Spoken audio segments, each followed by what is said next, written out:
Siria está aquí, a 8 horas de avión de España. Es la mitad grande y su población se concentra aquí. ¿Por qué?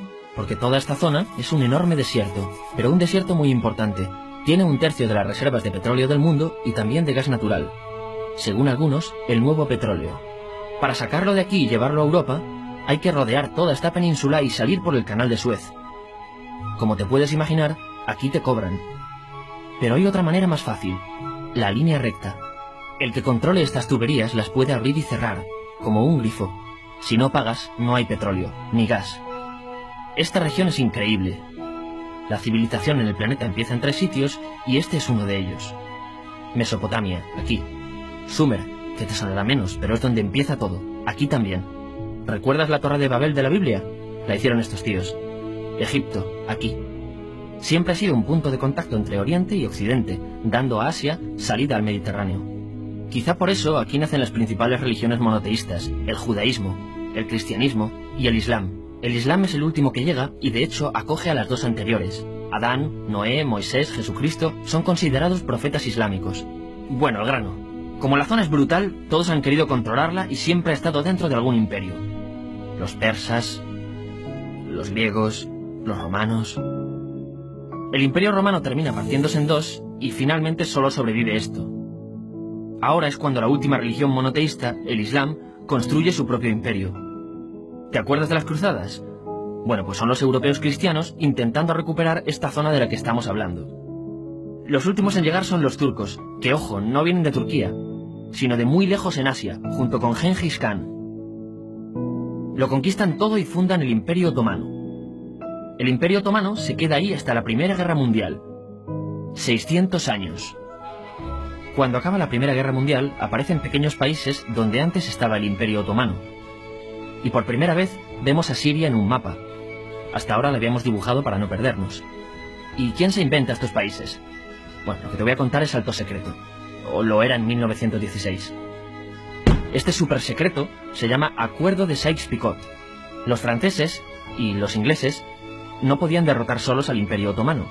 Solo podían si les apoyaba la gente que vivía dentro. En su mayoría árabes. ¿Cómo se los ganaron? Pues les prometieron la Gran Arabia, un país solo para ellos. El único problema es que era un timo. Antes de seguir, recuerda una cosa. Los árabes son un pueblo, pero no una religión. O sea, un árabe puede ser musulmán, puede ser cristiano, y antes del Islam parece que hubo tribus árabes con tradiciones judías.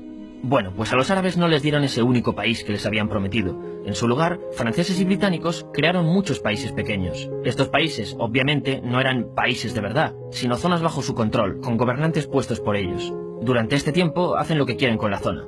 Recuerda que hay petróleo. Siria, aunque no tiene grandes reservas, tiene fácil salida al mar. Y Francia, que es la que se ha quedado con Siria, se lo da a compañías extranjeras. Después de la Segunda Guerra Mundial, los europeos se van. En el caso de Siria, son echados a patadas. Pero antes de irse, crean otro estado, Israel. No es el momento de hablar de ello, pero es un estado muy polémico que sus vecinos no reconocen. La prueba es que nada más irse los británicos, todos estos estados lo atacan. La zona, a partir de ahora, va a ser una bomba de relojería. Y mientras, ¿qué pasa en Siria? Bueno, pues no es muy estable. Tiene golpes de estado constantes. En esa época, aparece en Siria una ideología que se hace con el control y se expande por el mundo árabe, el Ba'ath. Esta ideología mezcla el antiguo sueño de una sola nación árabe con ideas socialistas. Y algo muy importante, es laica, o sea que no es religiosa. Siria se llega a unir con Egipto, un país con el que no tiene frontera. Pero no es algo raro, muchos de estos países intentan hacerlo también. Como recordarás, a esta gente se le había prometido un solo país y las ganas las seguían teniendo. Pero la unión falla. En este tiempo, Egipto les convence para nacionalizar el petróleo. En Siria, Al-Assad, el padre del Assad de ahora, se convierte en jefe del estado Ba'ath. En Irak, también Ba'ath, comienza a ganar fuerza Saddam Hussein. Las diferencias entre ambos países dividen a los partidos Ba'ath de otros países en pro-Siria o pro-Irak. Ahora ocurre la Guerra Fría. El mundo se divide en 2. O eres de Estados Unidos o de la Unión Soviética. Son años muy movidos en los que se pegan constantemente con Israel, invaden su vecino Líbano y comienza una oposición islamista al régimen Ba'ath de Assad. Los hermanos musulmanes. Vale, volvamos atrás un momento. Recuerdas que la mayoría de árabes eran musulmanes, ¿verdad? Bueno, pues dentro de los musulmanes hay 2 ramas fundamentales. Suníes, la mayoría, y chiíes. En el caso de Siria, a pesar de ser un estado laico, los gobernantes como Assad y los jefes militares eran chiíes, los cuales representan menos del 13%. En cambio, casi el 70% de la población es suní. Un dato curioso es que los cristianos son casi el 10%. Que los chiíes controlen el gobierno y ejército mosquea a la población suní, y ese sentimiento es aprovechado por los hermanos musulmanes, islamistas radicales suníes. Estos toman las armas en la ciudad de Hama, en contra del gobierno, y Assad acaba con la revuelta a costa de matar miles de civiles y encarcelar a mucha gente. En el año 2000, Assad padre muere, y le sucede Assad hijo. Ante las presiones, libera a muchos presos, trae internet y esperanzas de cambio. Hay un periodo de gran debate político y aparece la oposición. También vuelven los hermanos musulmanes. Los siguientes años son difíciles. Arrestan a la oposición. Y Bush incluye Siria en el eje del mal, y esto la aísla. Está mal visto negociar con Siria.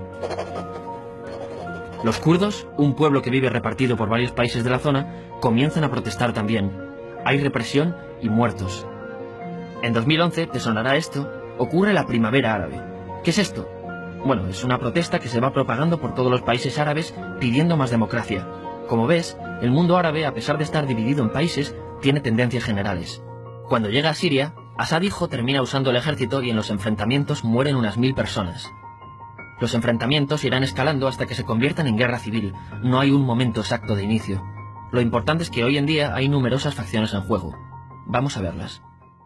Pero primero piensa en que todo está dividido entre chiíes, la minoría, y suníes, la mayoría.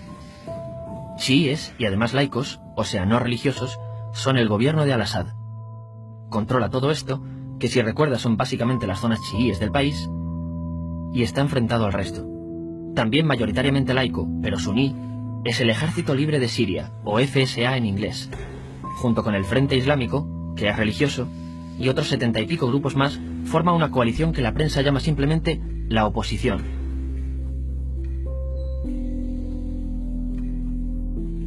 También suníes e islamistas, pero radicales, son Al-Nusra, llamados Al-Qaeda en Siria porque son básicamente eso, Al-Qaeda en Siria. Otros islamistas radicales son el ISIS o Estado Islámico. Salen de Al-Qaeda en Irak, controlan la mayor parte de Siria e Irak y se han hecho famosos por sus atrocidades. Su objetivo teórico impacta a muchos. Es un Estado Islámico a lo largo de Asia, África y Levante. Aunque a ti ya te suena, ¿verdad? En naranja tenemos al pueblo kurdo, que recordarás porque el presidente Al-Assad lo reprimió, al igual que gobiernos de países próximos también lo hacen. Ahora controlan militarmente esta zona. Antes de terminar, repasemos los apoyos internacionales a fecha de octubre de 2015. Las fuerzas de Al-Assad son apoyadas por Rusia, que ya tenía base militar en el país antes del conflicto, Irán y China. Todos son países de lo que Europa llama Oriente. En contra de Assad, apoyando a la llamada oposición, luchan Estados Unidos, Turquía, Francia, Gran Bretaña y Arabia Saudí. Podemos terminar con algunas conclusiones. Te advierto que esto ya es pura opinión. Si recapitulamos, vemos que la región es estratégica. Por su situación privilegiada, todos la quieren. Siria siempre ha estado bajo el paraguas de grandes imperios. Piensa que hace 100 años la actual Francia era Francia, Gran Bretaña era Gran Bretaña. Pero es que hace 200 también, y hace 300 también, y hace 400 también. En cambio, Siria solo es Siria desde hace menos de 100 años, y solo se gobierna a sí misma desde hace poco más de 50. Además, jamás decidieron sus fronteras, se las impusieron. Europa dividió Oriente Medio a su antojo para controlarlo, diseñando países sin tener en cuenta su población. Muchos historiadores dicen que todo pueblo tiene la necesidad de manejar su propio destino, pero estos ingredientes que hemos visto juegan en contra de proyectos como la Siria Ba'ath, que encima usa la represión para mantenerse. En última instancia, lo que producen es una guerra civil. En este contexto no es extraño que aparezcan actores que se alimenten de la desesperación, el sentimiento suní de opresión y la visión de Occidente como invasor. ISIS usa la identidad árabe y la mitología de antiguos imperios. Cuando quieras entender el presente, pregúntate, ¿y el pasado?